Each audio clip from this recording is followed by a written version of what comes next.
libro de Apocalipsis, capítulo 2, amén. Pero mientras que usted se está ubicando, yo quiero preguntarle, ¿sabe usted qué es una RM? ¿Alguien ha llevado alguna vez a un familiar al médico? ¿Alguna vez le han hecho una RM? Resonancia magnética. Así es, por aquí saben. Chévere, chicos. Bien, hoy les traigo como tema una RM espiritual. ¿Eh? Muchos vamos al médico si nos hacen una rayos X. Es un estudio simple. Otros van mucho más allá y se hacen una TAC, que es una tomografía axial computarizada. Sí, da buenas imágenes, pero ninguno de ellos es tan bueno como la resonancia magnética. Es una prueba que nos permite ver una excelente imagen de órganos, nervios a nivel lumbar y lo hace ver de manera más detallada. Permite que el médico, que el especialista pueda identificar incluso tumores ocultos que no puede ver sencillamente con un examen sencillo. Y sabes, nuestro Señor es mucho mejor que esa resonancia magnética, que ese aparato que el hombre ha construido. ¿Por qué? Porque en el libro de Apocalipsis vamos a leer una historia maravillosa. Cuando el Señor le habla a Juan y le habla de cosas que ningún ojo de hombre pudo ver a 7 iglesias. ¿Sabes? El libro de Jeremías, anótelo por allí para no durar tanto. Capítulo 17, versículo 10, según Reina Valera 1960, dice lo siguiente: Yo Jehová, que escudriño la mente, que pruebo el corazón, para dar a cada uno según su camino, según el fruto de sus obras.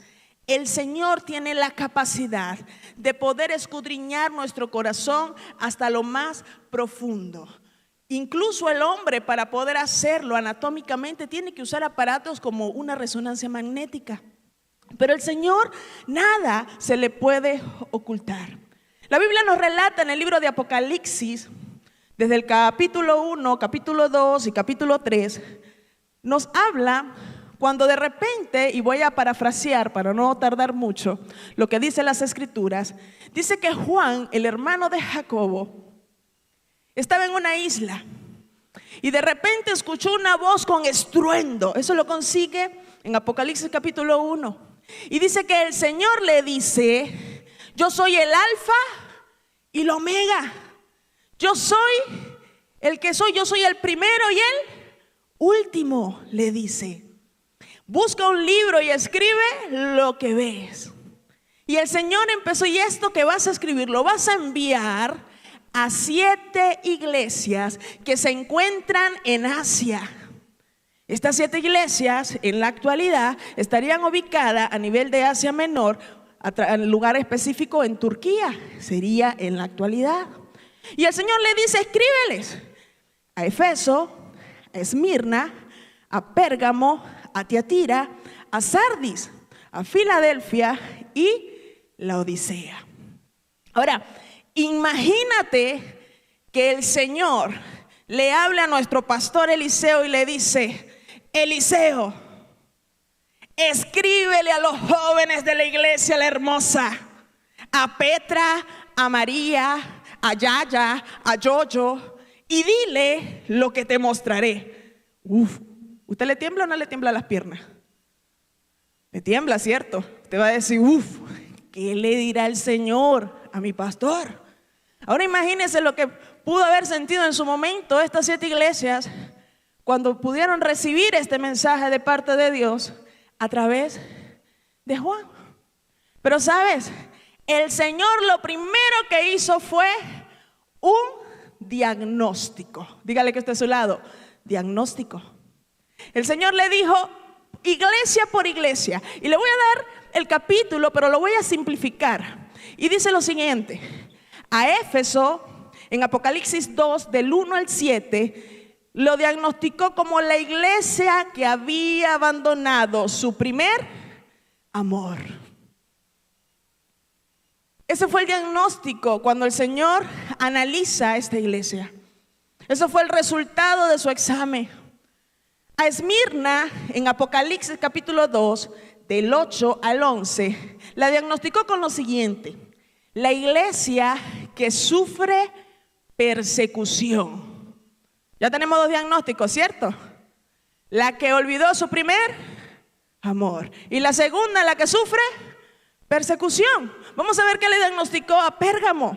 En Apocalipsis capítulo 2, del 12 al 17, está la historia de Pérgamo. Pero el diagnóstico de esta iglesia fue que necesitaban arrepentirse. Necesitaban arrepentirse. Ahora, a Tiatira también el Señor la analiza.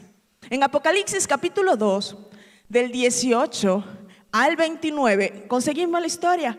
Y lo que el Señor le dice a Juan, y el diagnóstico que le da a esta iglesia, dice que es la iglesia que tenía una falsa profetisa. ¿Quién era esa? A ver, Jezabel, así es.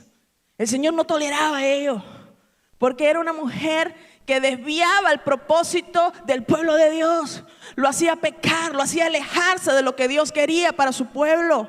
Pero luego el Señor analiza a la iglesia de Sardis. En Apocalipsis capítulo 3, del 14,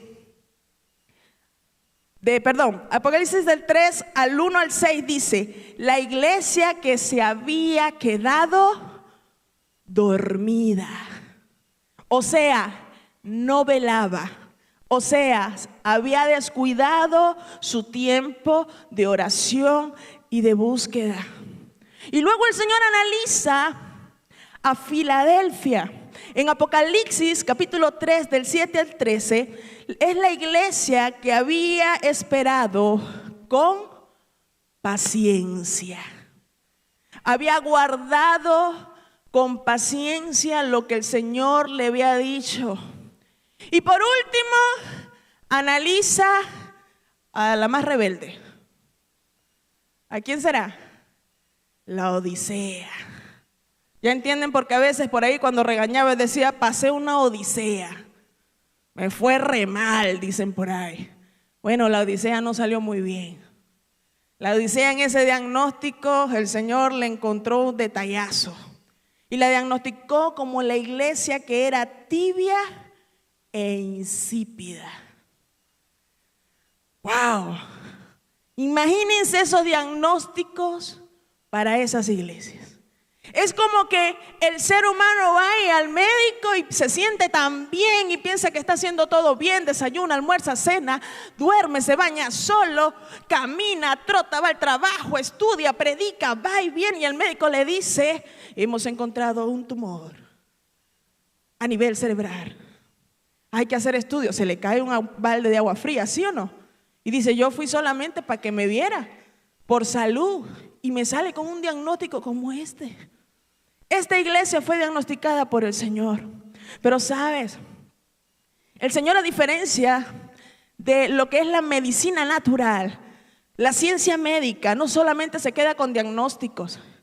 Yo le estoy dando los versículos para que profundice, porque son un tema muy hermoso, cómo el Señor aborda cada iglesia. Yo quiero que usted profundice en casa con los versículos que le he dado. Pero el Señor no solamente los diagnostica, el Señor también reconoce sus virtudes, sus esfuerzos, pero también le da a su vez el tratamiento. Entonces, punto número 2. Primero dijimos que lo diagnostica. Y segundo, ¿qué le va a dar? El tratamiento. El médico, cuando usted va al médico, le dice: tienen que hacer este tratamiento. Y le dice: señor, si usted se hace el tratamiento, científicamente tiene ciertas probabilidades. Pero si usted no se lo hace, puede pasar esto, esto y el otro. Usted decide. El Señor acá le dice a nuestro hermano Juan, le dice: esto es lo que está pasando con estas iglesias, parafraseando. Esto es lo que hay en lo que está moviéndose ahí. Pero diles que esto es lo que tienen que hacer. Y si no lo hacen, hay una consecuencia. Vamos a ver rapidito qué pasó. A Éfeso, ¿qué le dijo? En Apocalipsis 2, versículo 5, le dice lo primerito, le dice: recuerda. Por tanto, de donde has caído, y arrepiéntete y haz las primeras obras, pues si no, vendré pronto a ti. Ya le dijo el tratamiento. 1, recuerda. Recuerda de dónde te saqué. Recuerda cómo te llamé. Recuerda cómo te encontré. Y arrepiéntete. Arrepiéntete de donde has vuelto a caer y haz las primeras obras. En conclusión, te has desenfocado, has desviado la mirada a lo que era grandemente importante. Y le dice, mire la advertencia, el si no lo hace. Dice, pues si no, vendré pronto a ti y quitaré tu candelero de su lugar, si no te hubieras arrepentido. Qué bárbaro, ¿no? El Señor de una vez le dice a Juan, no solo lo diagnostico, también le doy el tratamiento. Y les digo y les advierto, si no lo haces, esto puede pasar. Lo mismo pasó con la iglesia de Esmirna. En la Esmirna le dijo lo siguiente. En Apocalipsis capítulo 2, del 10 al 11, dijo esto: no temas lo que ha de padecer. Recuerden que la iglesia, la Esmirna, sufría persecución, sentía miedo. Y el Señor le dice, no temas lo que has de padecer. El diablo echará a algunos de vosotros en la cárcel para que seáis probados y tendréis tribulaciones por 10 días.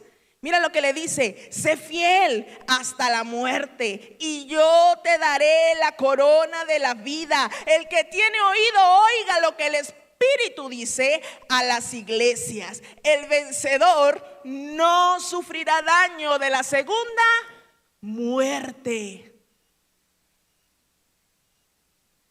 Dios te está diciendo, no temas. Estamos viviendo temporada donde muchos tienen miedo de decir yo soy cristiano, donde prefieren quedarse callados, bajar la mirada, porque tienen miedo de lo que puedan decir. Tienen miedo que le digan a lo mejor la hermanita, el hermanito, el aleluya. Pero déjame decirte, no tengas miedo de lo que puedan decir o hacerte, porque el Señor en Cristo Jesús eres más que vencedor. Pero veamos qué solución le dio a la iglesia de Pérgamo. En Apocalipsis capítulo 2, del 16 al 17, le dice esto: por tanto, arrepiéntete. Recuérdense que esta iglesia, el Señor le decía que tenía que arrepentirse. Dice, por tanto arrepiéntate, pues si no, vendré pronto hasta ti y pelearé contra ellos con la espada de mi boca. El que tiene oído, oiga lo que el Espíritu dice a las iglesias. Al vencedor le daré de comer del maná escondido y le daré una piedrecita blanca y en la piedrecita un nombre nuevo escrito, el cual nadie conoce sino el que lo recibe. Esta iglesia se había contaminado. Esta iglesia estaba haciendo prácticas que no eran agradables al Señor. Se había alejado de los principios de Dios. Y el Señor le estaba advirtiendo, arrepiéntete, arrepiéntete. Y no solamente el Señor diagnostica a esta iglesia, le da el tratamiento a seguir, también le dice a Juan, a Tiatira, mira lo que le vas a decir.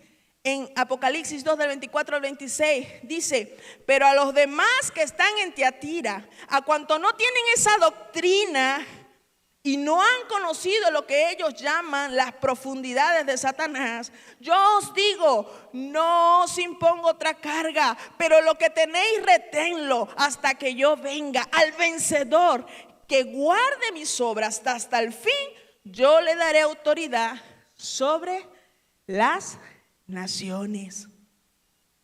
Amados, esta profetisa hacía que el pueblo estuviera seducido a pecar, a cometer lo malo. Y el Señor le estaba exhortando diciendo, ¿sabes qué? El que permanece, el que no se contamine, el que no lleve estas corrientes, sino las practiques, a ellos yo bendeciré. Ellos estarán conmigo. Ese es el pueblo que el Señor siempre ha querido y sigue queriendo. El Señor es bueno, mis amados. Para siempre es su misericordia. Gloria al Señor. ¿Dónde vamos? En Pérgamo, ¿no? Tiatira, gracias. Tan atentos, tan atentos. Pero ¿qué le dice a Sardis? ¿Qué le dice el Señor a Sardis? ¿Qué pasa con Sardis? ¿Cómo ayudamos a Sardis, Juan? ¿Qué le decimos? Sardis era una iglesia que se había quedado dormida, quizás estaba agotada, quizás se había desanimado, posiblemente habían pasado muchas cosas en el camino. Y el Señor le dice lo siguiente a Sardis, en Apocalipsis 3:3, dice lo siguiente: acuérdate pues de lo que has recibido y oído, guárdalo y arrepiéntete, pues si no velas, vendré sobre ti como ladrón y no sabrás a qué hora vendré sobre ti. Pero tienes unas pocas personas en Sardis que no han manchado sus vestiduras y andarán conmigo en vestiduras blancas porque son dignas. El Señor le está diciendo a Sardis: vela, te estás quedando dormida. ¿Qué pasa contigo? Voy a venir como ladrón y no sabrás la hora y vas a perder mi galardón, vas a perder mi promesa. Pero sabes, hay un grupo de gente en Sardis que no ha manchado sus vestimentas, que se ha mantenido en santidad, en integridad, en rectitud. Y esas personas son dignas. ¿Cuántos dignos hay acá? Levante la mano. ¿Cuántos dignos hay acá? Levante la mano. Gloria al Señor. Y luego le habla de Filadelfia. ¿Qué solución hay para Filadelfia? ¿Qué tratamiento necesita Filadelfia? En Apocalipsis, capítulo 3, del 10 al 12, está la solución para esta iglesia. Le dice: por cuanto has guardado la palabra de mi paciencia. Recuerden que la iglesia de Filadelfia fue la iglesia que había esperado con paciencia. Gloria al Señor. Y el Señor lo reconoce y le dice: por cuanto has guardado la palabra de mi paciencia, yo también te guardaré de la hora de la prueba que ha de venir sobre el mundo entero. Gloria al Señor. Para probar a los que moran sobre la tierra. He aquí, yo vengo pronto. Retén lo que tienes para que ninguno tome tu corona. El Señor le advierte: está bien, te has mantenido en santidad, estás esperando, estás aguardando, pero escucha bien, mantente firme. Yo pelearé por ti. Yo te guardaré así como has guardado mi palabra.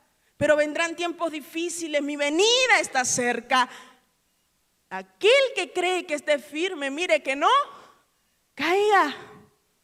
Dice el Señor: al que venciere, yo lo haré columna en el templo de mi Dios, y nunca más saldrá de allí. Y escribiré sobre él el nombre de mi Dios y el nombre de la ciudad de mi Dios, la nueva Jerusalén, la cual desciende del cielo de mi Dios, y mi nombre nuevo. Qué bonito que el Señor no solamente diagnostica, no solamente da el tratamiento, el Señor también reconoce tu esfuerzo, porque Él conoce tu debilidad y tu fortaleza. Pero luego el Señor dice: bueno, ahora a ver, escribe, Juan, escribe de la Odisea, la oveja negra de la familia, pero igual la quiero. Pero escribe atento. Y le dice lo siguiente a la Odisea. En Apocalipsis capítulo 3, del 18 al 21, le dice esto: por tanto, yo te aconsejo que de mí compres oro refinado en fuego, para que seas rico, y vestiduras blancas para vestirte, y que no se descubra la vergüenza de tu desnudez, y unge tus ojos con colirio para que veas. Recuerden que la iglesia de la Odisea era una iglesia donde la economía era muy buena, donde todos ellos eran reconocidos incluso porque tenían uno de los mejores médicos, y uno de los medicamentos que ellos pregonaban eran el colirio. Y mira lo que el Señor le dice: te aconsejo que te eches el colirio. ¿Para qué? Veas. O sea, estás ciego. Amigo, de lo que alardeas, no pasa nada conmigo, dijo el Señor. Estás ciego, échatelo en tus propios ojos. Incluso le dice: cómprate vestimenta para que cubras tu vergüenza. La iglesia de la Odisea era muy reconocida porque las mejores telas las hacían ellos. Incluso había una tela muy importante que era muy comercializada en su tiempo, que era una tela negra, que ellos la hacían y eran muy reconocidas por ella. En conclusión, la Odisea económicamente no necesitaba nada, pero se había alejado de Dios. Espiritualmente estaba agonizando. Y el Señor la diagnostica a través de Juan. El Señor la examina, el Señor le hace una resonancia espiritual y le dice: si no te habías dado cuenta, hoy te lo digo. Estás mal, Odisea. Necesitas estar atento. Incluso le dice más adelante: yo reprendo y castigo a todos los que amo. Sé pues celoso y arrepiéntete. He aquí, yo estoy a la puerta y llamo. Si alguno oye mi voz y abre la puerta, entraré a él y cenaré con él y él conmigo. Al que venciere le daré que se siente conmigo en mi trono, así como yo he vencido y me he sentado con mi Padre en su trono. ¿Sabes algo? El Señor no los diagnostica porque los quiere avergonzar. Él le dice a la Odisea: al que yo amo, corrijo. El Señor le estaba dando la oportunidad a la iglesia por amor, lo estaba exhortando con amor, porque aún estaban a tiempo de enderezar sus veredas. Le estaba diciendo: atento, te estás desviando del propósito. Oye, no lo estás haciendo bien. Oye, has perdido el primer amor. Necesito que despiertes.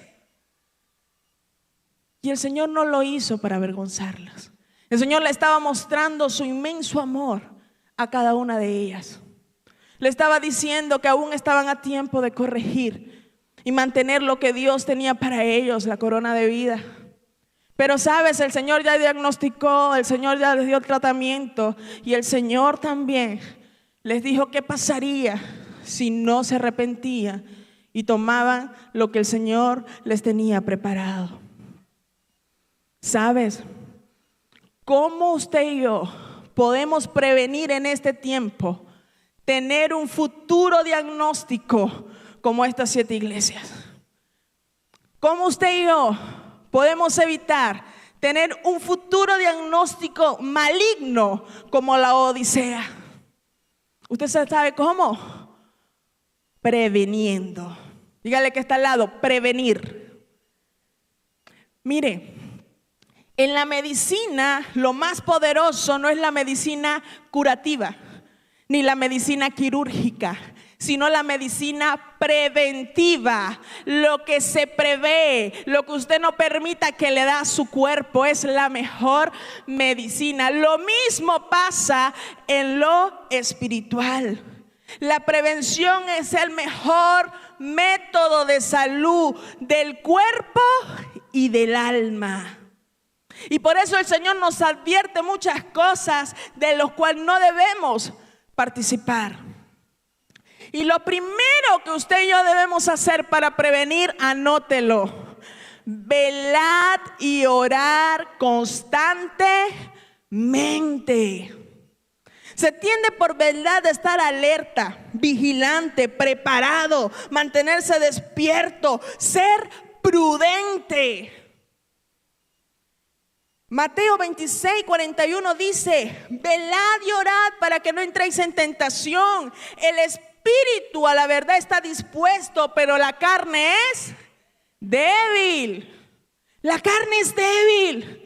A ver si usted está en el televisor y sabe que están pasando una película que no debe ver, y usted la ve. Y usted sabe lo difícil que es borrar una imagen del cerebro. Es muy difícil. Es muy difícil. O usted sabe que no puede pasar por cierta calle porque le es tentado. Y usted dice, yo sí puedo, yo oré, ayuné, vigilé y yo paso. Se está tentando solito. José, cuando tuvo su momento, ¿qué dice? Que dejó hasta su túnica. Velad y orad. Primera de Pedro, capítulo 4, versículo 7, dice lo siguiente: mas el fin de todas las cosas se acerca. Sed pues sobrios y velad en oración. Estamos viviendo los últimos tiempos. Eso no es secreto para nadie. Entonces, el Señor también nos está poniendo alerta que debemos mantenernos sobrios. Entonces, no solamente es velar y orar, también tenemos que acompañarlo de otra cosa más: fidelidad a la palabra de Dios. Anótelo. La fidelidad a la palabra de Dios. Se entiende por fidelidad la capacidad de cumplir promesas, de no engañar y no traicionar a los demás. Ser fiel a la palabra de Dios sin quitarle ni agregarle ni una tilde. Estamos viendo en los últimos tiempos gente que está sacando prédicas fuera de contexto. Hay gente que está enseñando cosas erróneas. Y la gente, las almas se están perdiendo porque piensan que están haciendo bien. Nosotros debemos ser fiel a la palabra de Dios. Primer libro de Reyes, capítulo 2, versículo 3 dice lo siguiente: guarda los preceptos de Jehová tu Dios, andando en sus caminos y observando sus estatutos y mandamientos, sus decretos y sus testimonios, de la manera que está escrito en la ley de Moisés, para que prosperes en todo lo que hagas y en todo aquello que emprendas. Deuteronomio capítulo 5 del 32 al 33 dice: mirad pues que hagáis como Jehová vuestro Dios os ha mandado. No os apartéis a diestra ni a siniestra. Andad en todo el camino de Jehová vuestro Dios os ha mandado, para que viváis y os vaya bien, y tengáis largos días en la tierra que habéis de poseer. Debemos ser celosos con la palabra de Dios. Debemos cuidarla, resguardarla. Ella es nuestra luz en medio de las tinieblas. Es nuestra luz en medio de la oscuridad. En un mundo donde se creen muy sabios y están danzando ideales y muchas corrientes, la palabra de Dios es la luz a la oscuridad. Y sabes, lo tercero que debemos usar para prevenir tener un mal diagnóstico, cuando el Señor nos escanee y diga: a ver, ¿qué hay en el corazón de Luiscar? ¿Qué hay en el corazón de Yaceti? ¿Qué hay en el corazón de Alexis? ¿Qué hay en el corazón de Brian? Lo tercero es perseverar hasta el final. Perseverar significa mantenerse firme en el compromiso de seguir a Dios, a pesar de las dificultades y tentaciones. Santiago 1:25 dice: mas el que mira atentamente en la perfecta ley, la de la libertad, y persevera en ella, no siendo oidor olvidadizo, sino hacedor de la obra, este será bienaventurado en lo que hace. En conclusión, no es solo escuchar la palabra, es meditar en ella de día y de noche. Es ponerla en práctica. Nada hacemos con escuchar prédicas de toda la gente que ahorita es reconocida por la internet, si usted no pone en práctica la palabra de Dios. Si usted no hace que eso transforme y cambie su ADN, mi ADN. Amada iglesia, estas 7 iglesias del Apocalipsis conocían a Dios. Muchas de ellas eran celosas, no permitían, incluso ellos descubrían a aquellas personas, aquellos falsos profetas, incluso aquellas personas que no eran capacitadas, preparadas, que venían a engañar a la iglesia, ellas también los detectaban. Eran gente preparada, pero cada una de ellas en sus diferentes panoramas se fueron apartando de Dios. Empezaron a apagar lo más importante, su relación con Dios. Empezaron a pensar que como ya lo sabían, todo un gran recorrido, no necesitaban dirección del Padre. Y ese es el primer error del ser humano. Usted y yo necesitamos dirección de Dios todos los días hasta que el Señor venga por su iglesia.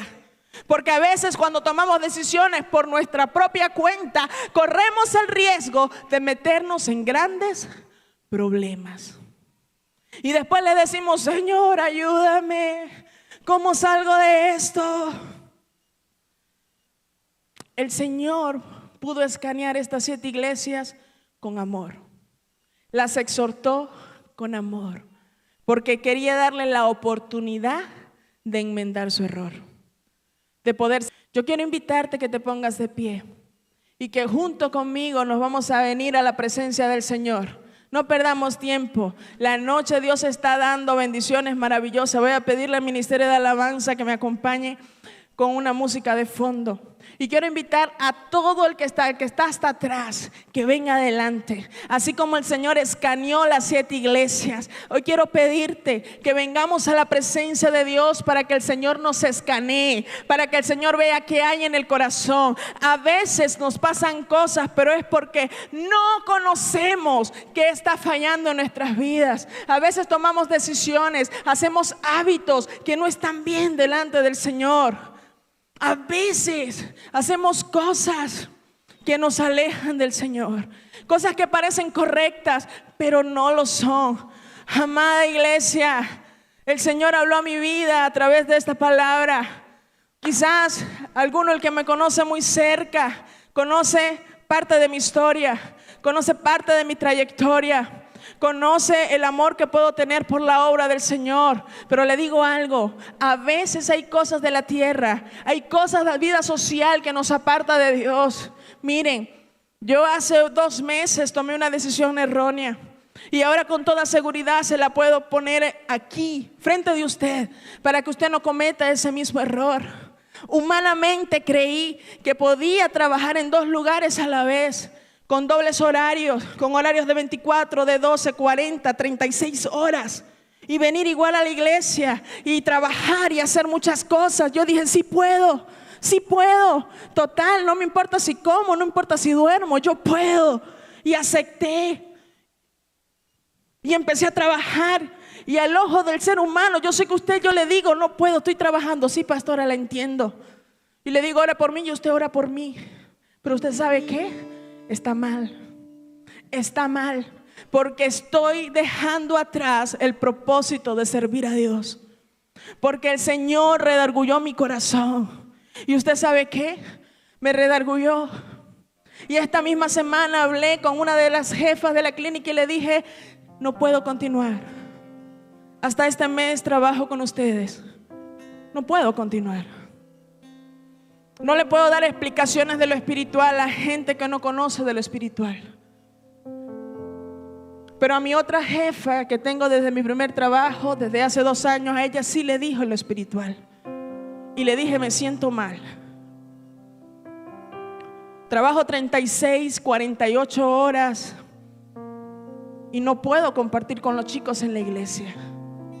El único día libre que me dan, a veces solo voy a un grupo familiar.